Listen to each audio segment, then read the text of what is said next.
আহিছো আৰু এখন নতুন ভিডিঅ'। এইটো ভিডিঅ'ত আমি আলোচনা কৰিম নিযুত মইনা আঁচনিৰ ফৰ্মখন তোমালোকে কেনেকৈ ফিল আপ কৰিবা, এই বিষয়ে আমি এইটো ভিডিঅ'ত আলোচনা কৰিম। যিসকল ছাত্ৰীয়ে এতিয়ালৈকে এই ফৰ্মখন ফিল আপ কৰা নাই, সেইসকল ছাত্ৰীসকলৰ বাবে এই ভিডিঅ'টো লৈ আহিছো।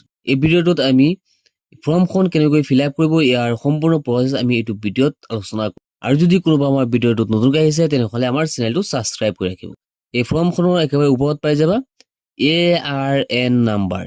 এই নাম্বাৰটো ইয়াত বহাব লাগিব। এই নাম্বাৰটো ছাত্ৰসকলে ক'ত পাবা, যদি তোমালোকৰ হাতত নাই, তেনেহ'লে তোমালোকৰ যিখন কলেজ আছে, কলেজৰ শিক্ষকক ক'লে নাম্বাৰটো দি দিব। সেই নাম্বাৰটো ইয়াত বহাই দিব লাগিব। 1 নম্বৰত আছে নেম অফ ষ্টুডেণ্ট। যিজন ছাত্ৰী ইয়াত এপ্লাই কৰিব, সেই ছাত্ৰীজনৰ নাম ইয়াত দিব লাগিব। 2 নম্বৰত আছে ফাৰ্ষ্ট ইয়াৰৰ ছাত্ৰী হয়, তেনেহ'লে এইটো চিংগল দিব লাগিব। যদি মেৰিট দিয়ে এইটো নহ'ব। 3 নম্বৰ আছে date of birth. Date of বাৰ্থটো যিটো আছে সেইটো ইয়াত বহুৱাই দিব লাগিব। তাৰপিছত name of father or mother or guardian. ইয়াত মাকৰ নাম বা দেউতাকৰ নাম বা ঘৰৰ যিকোনো গাৰ্ডিয়ান এজনৰ নাম দিব পৰা যাব। 5 নম্বৰত আছে ৰিলিজিয়ন। ধৰ্মটো কি হয়, ইয়াত ধৰ্মটো উল্লেখ কৰিব লাগিব। 6 নম্বৰত দিয়া আছে মোবাইল নাম্বাৰটো এই কাগজটোত বহুৱাই দিব লাগিব। 7 নম্বৰত আছে এড্ৰেছ, ভিলেজ, টাউন, চিটি। যদি ভিলেজৰ হয় গাঁৱৰ নামটো দিব, টাউনৰ হয় টাউনটো দিব, চিটি হ'লে চিটি দিব। তাৰপিছত আছে পিনক'ড। পিনক'ডটো যিটো হয় সেই পিনক'ডটো বহুৱাই দিব লাগিব। তাৰপিছত যদি গাঁৱৰ হয় তেনেহ'লে ইয়াত ব্লক অপশ্যনটো আছে। এই ব্লকৰ নামটো কি হয় সেই ব্লকৰ নামটো ইয়াত দিব লাগিব। তাৰপিছত আছে পুলিচ ষ্টেচন। পুলিচ ষ্টেচনটো কি হয় ইয়াত দিব লাগিব। তাৰপিছত ডিষ্ট্ৰিক্টটো কোনটো, এই ডিষ্ট্ৰিক্টটো দিব লাগিব। 8 নম্বৰত আছে আধাৰ নাম্বাৰ ইফ এভেইলেবল। যদি আধাৰ কাৰ্ড আছে তেনেহ'লে আধাৰ কাৰ্ডৰ নাম্বাৰটো দিব লাগিব। আৰু যদি আধাৰ কাৰ্ডটো নাই তেনেহ'লে নিদিলেও এইটো চলি যাব। 9 নম্বৰত দি আছে নেম অফ LAC, বিধানসভাৰ সমষ্টিৰ নাম।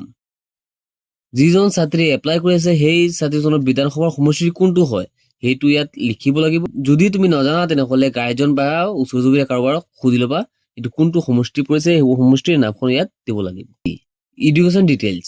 1 নম্বৰত আছে name of the institution from which past.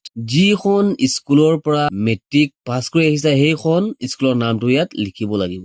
2 নম্বৰত দিয়া আছে লাষ্ট এক্সামিনেশ্যন পাষ্ট। কোনটো এক্সাম পাছ কৰি আহিছা, HSLC নে HS পৰীক্ষা পাছ কৰি আহিছা, ইয়াত এইটো উল্লেখ কৰিব লাগিব। তাৰপিছত আছে ইয়াৰ, কোনটো চনত পাছ কৰিছা ইয়াত উল্লেখ কৰিব লাগিব।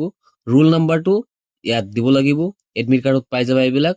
3 নম্বৰত দিয়া আছে name of institution currently enrolled in. এতিয়া তুমি যিটো কলেজত এডমিশ্যন লৈছা সেই কলেজখনৰ নাম ইয়াত দিব লাগিব। তাৰপিছত একেবাৰে লাষ্টত আছে C, বেংক ডিটেইলছ।